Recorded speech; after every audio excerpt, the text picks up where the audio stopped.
Assalamualaikum warahmatullahi wabarakatuh. Halo teman-teman, bagaimana kabarnya? Semoga semakin hari semakin lebih baik lagi.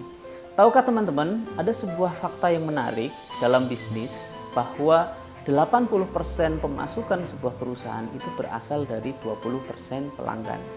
Begitu juga 80% masalah sebuah bisnis berasal dari 20% pelanggan yang itu saja. Apa yang terjadi ketika kita gagal mendeteksi, salah berkomunikasi dengan pelanggan? Yang terjadi bukan pemasukan yang 80% yang kita dapatkan, bisa jadi 80% masalah. Video ini saya akan sharing tentang tipe-tipe pelanggan yang ada dalam sebuah bisnis yang harus kita ketahui. Simak videonya sampai selesai.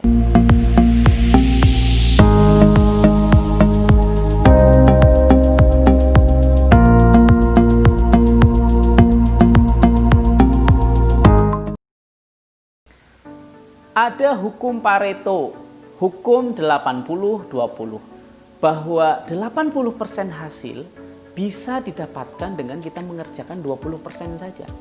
Tetapi bisa jadi sebaliknya, kita mengerjakan 80%, tetapi hasil yang didapatkan hanya 20%.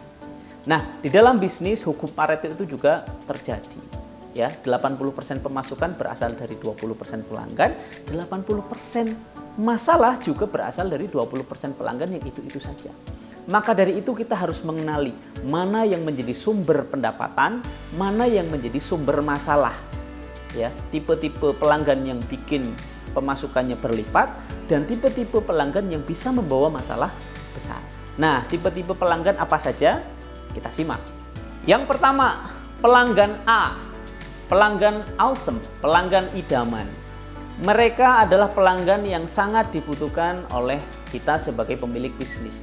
Tipikal pelanggan A ini mereka tidak ragu untuk membeli produk kita, bahkan dengan jumlah yang besar. Mereka tidak khawatir menghabiskan uangnya untuk membeli produk atau jasa kita. Mereka juga tidak neko-neko, tidak suka menawar, tidak menjatuhkan harga kita. Karena puas juga mereka akhirnya sering membeli produk kita. Kalau tidak puas, mereka tidak mempermasalahkan, ya, mereka mungkin komplain hanya pada hal yang sewajarnya. Dan karena puas juga akhirnya mereka siap untuk mereferensikan, mempromosikan produk kita, jasa kita kepada kolega-koleganya. Dan mereka akan menjadi pembela kita yang pertama ketika produk kita atau jasa kita mungkin sedang dicemarkan nama baiknya. Mereka siap menjadi barisan paling depan untuk membela produk kita. Pelanggan ini, pelanggan A ini pelanggan yang sangat dibutuhkan, keberadaannya sangat penting dan mampu membawa bisnis kita bisa tumbuh lebih besar lagi. Yang kedua, pelanggan B, pelanggan basic, pelanggan biasa saja. Tidak seperti pelanggan A yang membeli produk kita dalam jumlah besar, suka memberikan tips atau sering membeli produk kita dan mempromosikan produk kita. Pelanggan B ini pelanggan yang biasa saja, pelanggan yang mereka membayar sesuai dengan harga pasaran. Mereka tidak suka menawar, kalau ada komplain juga sewajarnya kalau komplain begitu ya. Mereka juga ingin mendapatkan harga yang terbaik, fasilitas terbaik, dan produk terbaik. Ya, ini memang hukum pasar seperti itu ya. Kita memberikan produk yang baik, mereka juga ingin mendapatkan produk yang baik dan membayar sewajarnya. Keberadaannya juga sangat penting bagi bisnis kita karena jumlahnya sangat besar. Ya, jumlahnya sangat banyak. Sebagian besar pelanggan ada di sini. Tetapi sekali lagi pelanggan B ini jangan kita biarkan terus untuk menjadi pelanggan B. Kita harus melakukan upaya supaya pelanggan B ini naik statusnya menjadi pelanggan A. Sehingga pelanggan A yang bisa mempromosikan produk kita, membela produk kita dan mendukung bisnis kita lebih baik lagi. Yang ketiga, pelanggan C, pelanggan can deal with. Artinya apa? Pelanggan yang menyusahkan. Mereka tipikal pelanggan yang keberadaannya dapat menyusahkan kita sebagai pemilik bisnis. Mereka kalau membeli itu suka menawar, ya. Mereka suka menawar, pengen mendapatkan harga yang serendah-rendahnya. Ya, tidak salah memang. Kalau dalam bisnis tentunya kita pengen mendapatkan hasil yang terbaik dengan ikhtiar yang paling sedikit. Begitu juga kita ya. Kita sebagai pemilik bisnis kita pengen mendapatkan keuntungan sebesar-besarnya dengan biaya operasional yang sekecil-kecilnya. Pelanggan C juga tidak salah, mereka juga pengen mendapatkan harga yang terbaik, ya, termurah, kualitas yang terbaik, tidak salah ya. Semua orang pengen mendapatkan seperti itu. Tetapi yang jadi masalah adalah pelanggan C ini terlalu banyak menuntut. Kita ngasih satu, mereka minta dua. Mereka pengen fasilitas mewah, mereka pengen fasilitas raja, tetapi harga yang dibayarkan harga rakyat jelata. Ya, mereka dapat menyusahkan kita sebagai pemilik bisnis. Ya, jangan sampai kita menghabiskan energi kita 80% melayani pelanggan C yang akhirnya memberikan dampak hanya 20% saja pada pemasukan. Ya, jangan sampai kita terjadi diakali seperti itu. Yang keempat, pelanggan D, pelanggan debt, pelanggan mimpi buruk. Ya, mereka adalah tipe pelanggan yang menjadi mimpi buruk bagi setiap perusahaan. Mereka lebih menyusahkan daripada pelanggan C. Mereka pengen mendapatkan fasilitas yang terbaik, mereka pengen mendapatkan harga yang paling rendah, tetapi kadang berkaitan dengan pembayaran, mereka sering menunda-nunda, mulur. Bahkan tidak sedikit mereka tidak melakukan pembayaran. Dan ketika ada hal-hal yang tidak sesuai dengan apa yang mereka inginkan, mereka tidak ragu untuk komplain atau bahkan mungkin menyebarkan kejelekan kita, produk kita kepada orang lain. Tidak sedikit pelanggan D ketika tidak puas menganggap merasa tertipu, yang akhirnya kemudian memviralkan tentang kejelekan daripada produk atau mungkin bisnis kita. Nah, harapannya kita tidak berurusan dengan pelanggan D. Karena apa? Keberadaannya ini dapat menyusahkan bisnis kita. Ya, kita berurusan dengan pelanggan D, bukan kemudian keuntungan maksimal yang kita dapatkan, justru kita akhirnya mendapatkan masalah yang kadang tidak sesuai dengan pekerjaan dalam bisnis kita.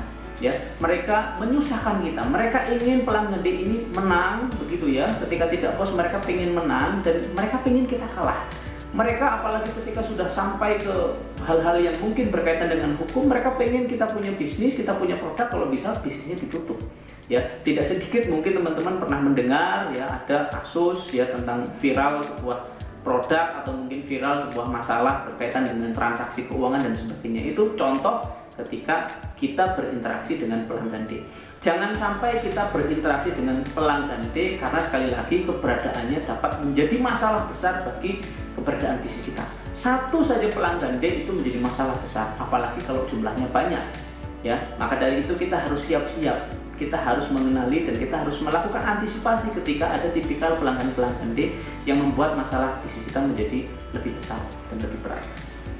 Lalu apa yang harus kita lakukan setelah kita tahu pelanggan A awesome, pelanggan B basic, pelanggan C can deal with, dan pelanggan D debt? Apa yang akan kita lakukan setelah kita tahu? Yang pertama adalah kita harus mengelompokkan pelanggan kita, ya, kita mendata pelanggan kita, kemudian kita kelompokkan, masuk ke pelanggan A, masuk ke pelanggan B, masuk ke pelanggan C, dan masuk pelanggan D. Harus kita bagi, harus kita plot nih. Jangan sampai kita hanya mengumpulkan database ini menjadi satu saja.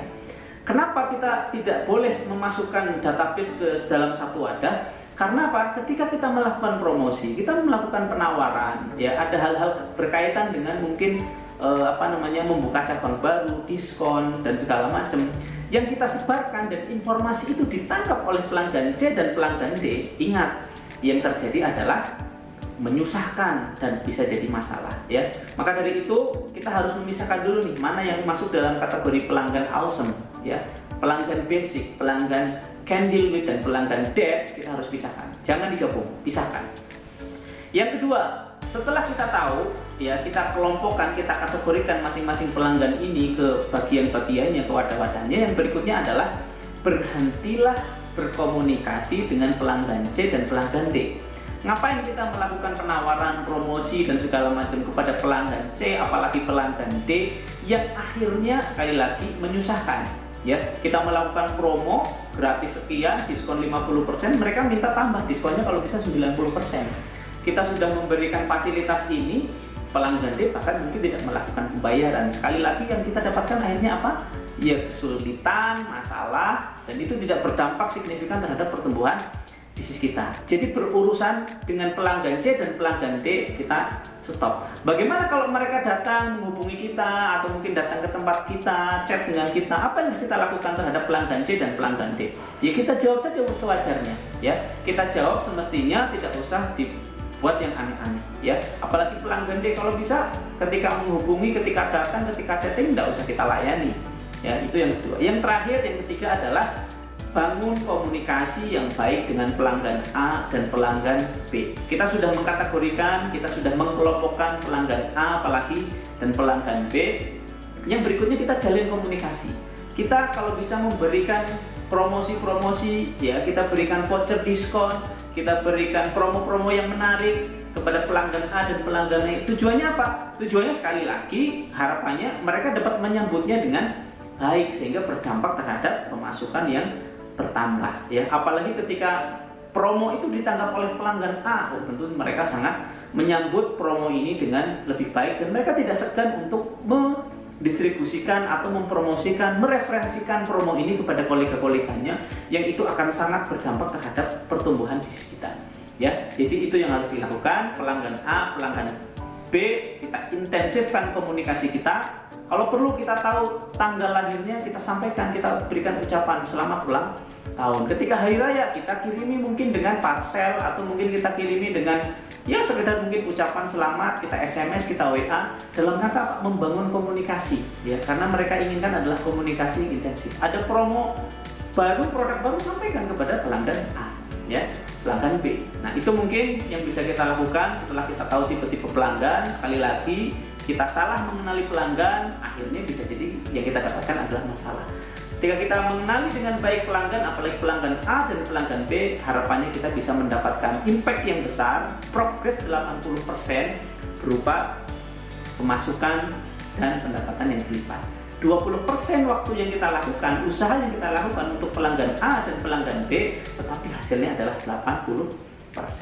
Semoga sharing-sharing ini bisa memberikan manfaat pada teman-teman, dan teman-teman sudah harapannya bisa mulai mana nih menata-nata lagi, mengkategorikan siapa saja yang masuk dalam kategori A dan kategori B. Itu saja sharing-sharingnya, semoga video ini bermanfaat. Sampai ketemu di video-video berikutnya. Terima kasih atas atensinya. Assalamualaikum warahmatullahi wabarakatuh.